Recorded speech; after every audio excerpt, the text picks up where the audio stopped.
முன்னொரு காலங்கள்லாம் பார்த்தீங்கன்னா, காலநிலை மாற்றம் இந்தந்த மாசத்துல இந்த மாதிரியெல்லாம் நடக்கும்னு ஒரு தெளிவான பிம்பம் இருந்தது.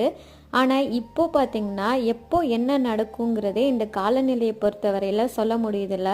ஆனா, வானிலை அறிக்கையாளர்கள் எல்லாம் இந்த மாதிரி கண்டுபிடிச்சு 1, 2 சொல்றதுனால தான், நம்மளுக்கும் எப்போ காத்து வரும், எப்போ மழை அடிக்குங்கிறது தெரிய வருது. உங்களுக்கு அர்ஜென்ட்டா தேவையான எல்லா திங்ஸையுமே நீங்க வாங்கி வச்சுக்கோங்க. அவசரத்துக்கு வெளியில போக முடியாத சிச்சுவேஷன்ல நம்மளுக்கு கொஞ்சம் ஹெல்ப்ஃபுல்லா இருக்கும்.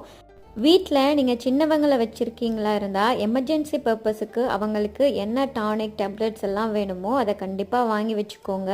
நாங்கள் அன்னைக்கு வெளியில் என்ன நிலவரம்னு பார்க்க போயிருந்தோம். பட் மலைக்கு சுட சுட ஆப்பம் சாப்பிட்டா ரொம்ப நல்லா இருக்கும்னு தம்பி ஒரு பேச்சை போட எனக்குமே அது சாப்பிடணும் போல இருந்தது. ஆப்பக்கடையை தேடி அறியறதுக்குள்ளேயே ஆப்பம் வாங்குற ஆசையே போயிடும் போல இருந்தது. ஃபைனலாக கண்டுபிடிச்சி சுட சுட ஆப்பையும் சாப்பிட்டாச்சு.